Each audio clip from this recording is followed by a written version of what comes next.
Credit card debt has been a major issue all these years. It caused people to lose their homes, declare bankruptcy, and face other financial downturns. In my opinion, people should only use credit cards to buy products online that are expensive or useful. Let's see what experts have to say about credit card debt. President Obama has met up with credit card executives for reform in interest rates. Our administration is going to be pushing for reform in this area.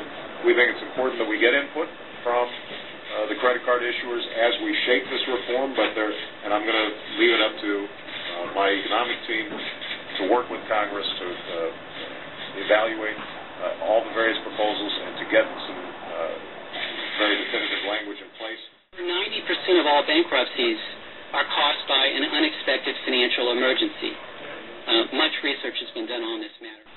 Between March 2001 and March 2008, credit card debt has increased from $800 billion to almost $950 billion. More than 5 million people have been laid off since the beginning of 2000. Long-term unemployment is at its highest level in 8 years.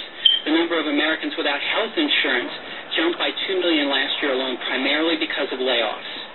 The truth is, the terrorist attacks, the recession, the ongoing corporate scandals have all taken their toll on the economy and left many families vulnerable to bankruptcy.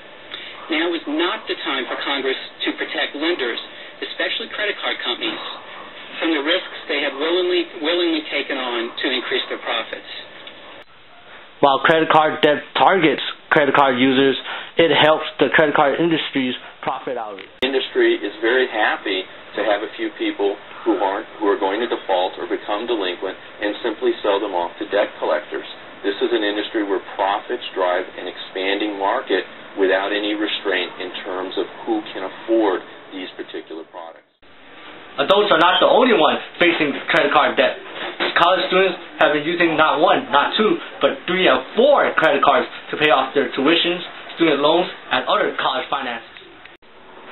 Robert Mannes suggested a way to prevent or reduce credit card debt for college students. What I've recommended is that every student should come to college and get a $500 credit card, learn how to use it, but it can't be raised if there's been any problems with repayment. And that every year, if a parent wouldn't co-sign for that credit card and the person paid it off regularly, they would get up to $500 addition to their line of credit card, up to $2,000 when they graduated. This would help prevent the huge problems of students who can't possibly pay their credit cards from using one credit card to pay another and end up with $10,000 or $15,000 in credit card debt. In the absence of schools and state legislatures of taking the responsibility and saying, hey, it's a new reality out there, students need to learn the appropriate use of credit, this would be one restriction that could help the worst case scenarios from occurring. Most often, these problems happen because citizens are not aware of these contracts they are responsible for.